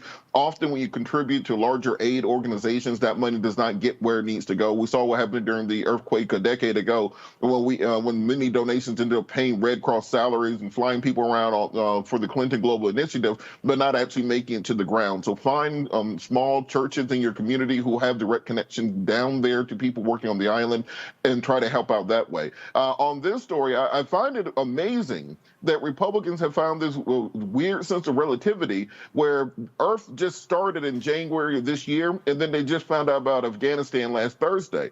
For some reason, they forgot about from 2001 until 2020. They forgot that Donald Trump released the Taliban leader in 2018. They forgot that Mike Pompeo signed a deal a year and a half ago that released 5,000 Taliban rebels that withdrew 15,000 U.S. troops, and then guaranteed by May 21st of 2021 that all American troops will be out.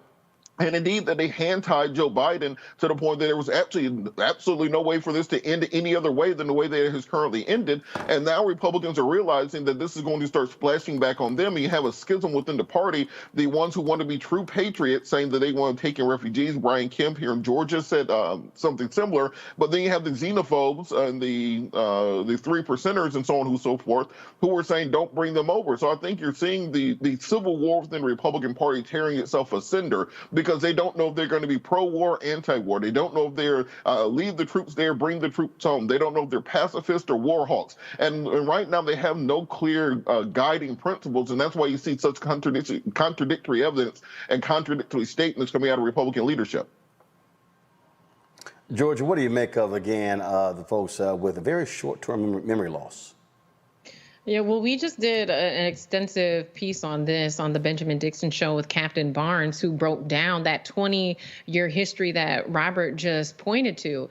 You know, what was the expectation? Were we supposed to occupy Afghanistan forever, indefinitely? Because we've already racked up a $2-3 trillion bill just by keeping our troops there this long. So I do think that Defense Secretary Lloyd Austin is doing the best that he can. 5,000 people have already been evacuated, and it looks like we're doing the best that we can given what's happened. But, you know, unfortunately, we're in this situation now, and it's a domino effect from what was decided 20 years ago. And Republicans, let's be clear, were the ones leading that charge to begin with. And so I do agree with Robert that there is a sense of double-mindedness where, you know, we want to occupy Afghanistan, but we don't want to run up the bill.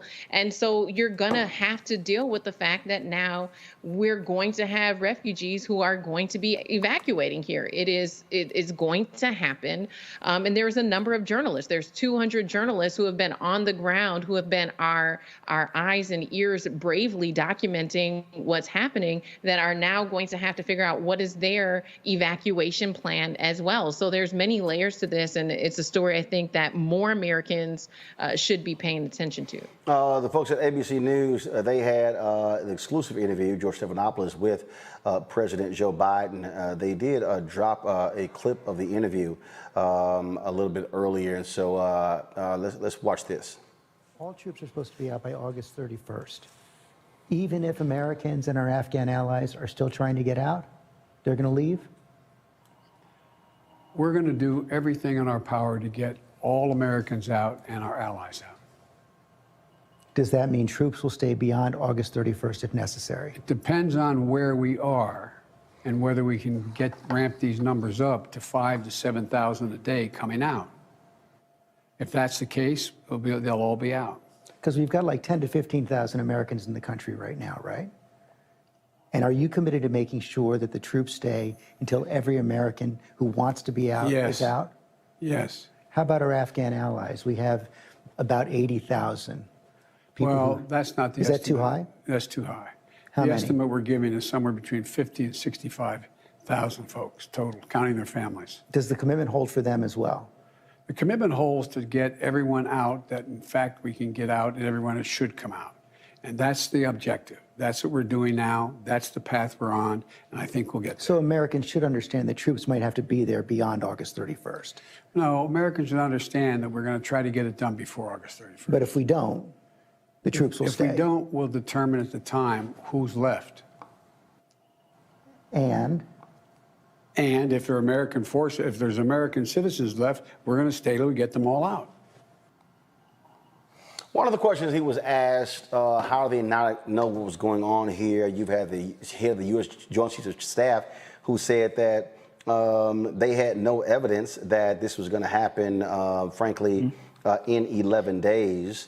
You know, that it said it could actually go longer. I mean, the thing here that's amazing to me by folks here is not understanding, and Biden in one of the clips he talked about it where he said, look, the Afghan folks just gave up. I mean, he's like, you're told one thing, and something else happens.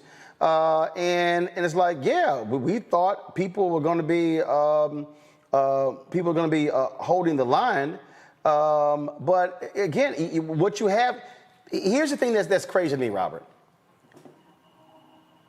This is Biden said the Afghan president, he hopped on a plane and left.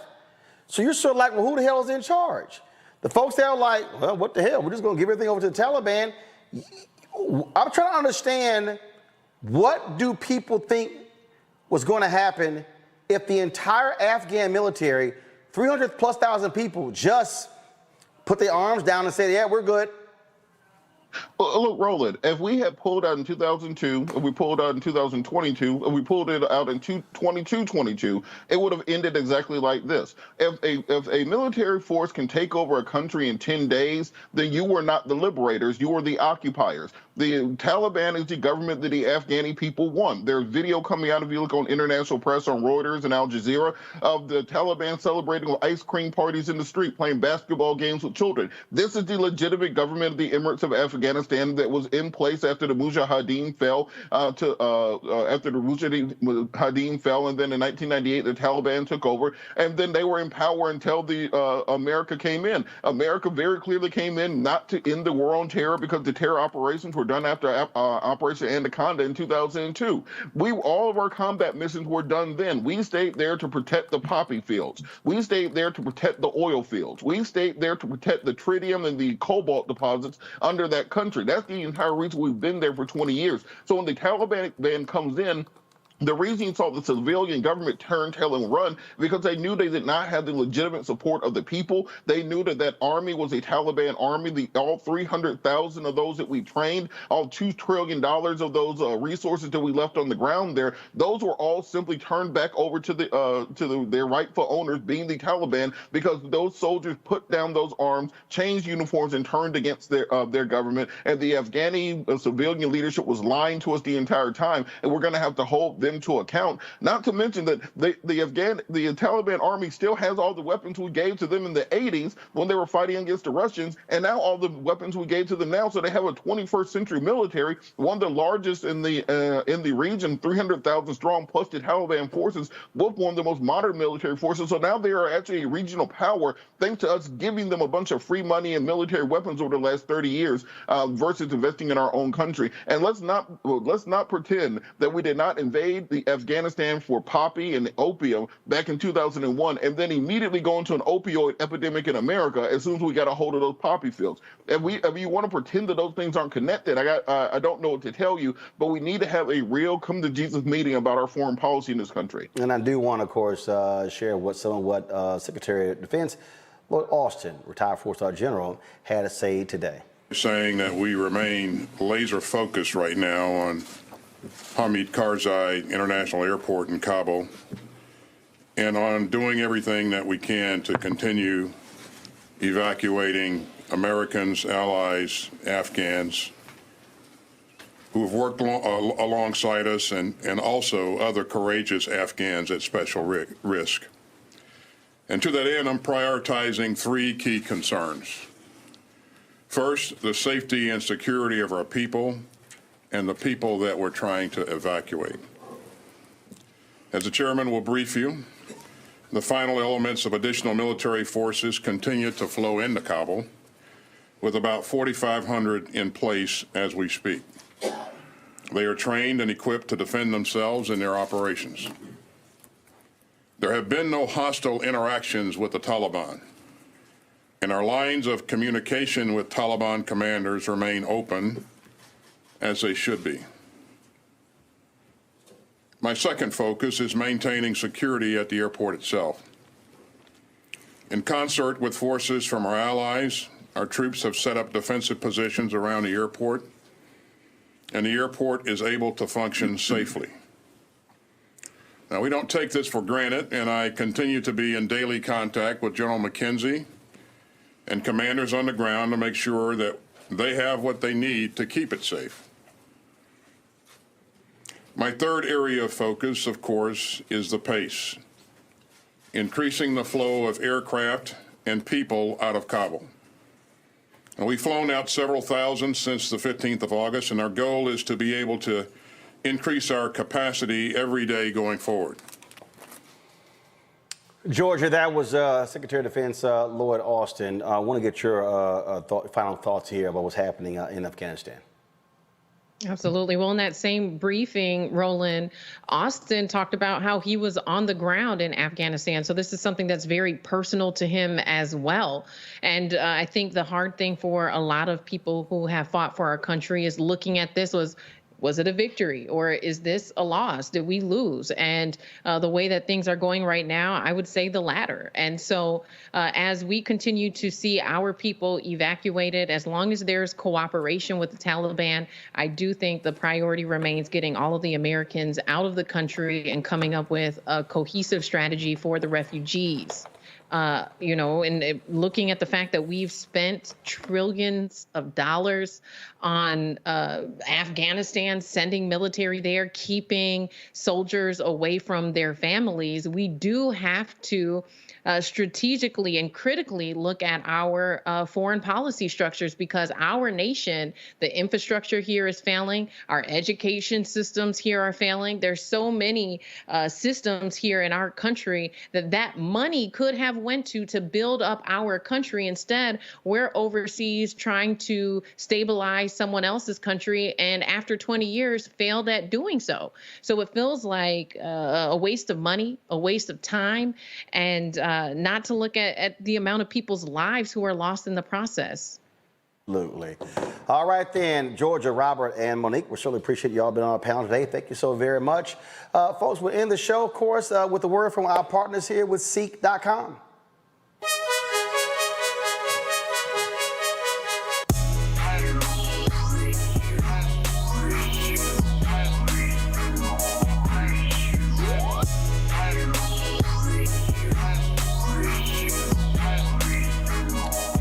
All right, the folks at Seek.com, of course, they have a couple of products that I think you may want. Their VR headset, which allows for you to look at the content, virtual reality content with your particular phone. You just drop it right in here, and then you're able to check out that virtual reality content on Seek.com. Other 360-degree video actually does bring you up close and personal. Then, of course, they have their 360-degree headphones. They're Bluetooth. You can use it for gaming as well.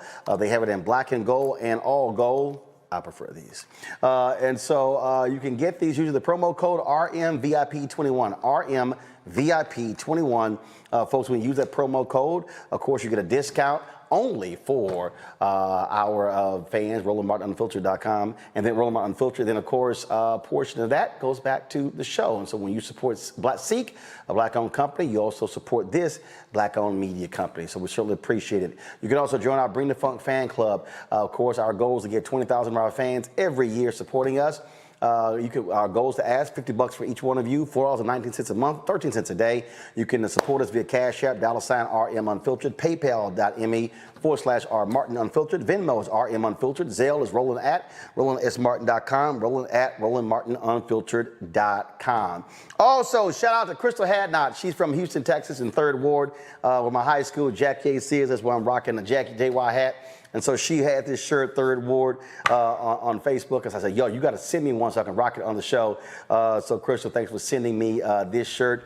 Anybody knows Houston is where Jack Case is located. And so we see 3rd Ward as our own city. And so shout out to the trade in H-Town. Folks, I'll see you guys tomorrow right here on Roland Martin Unfiltered. Holla!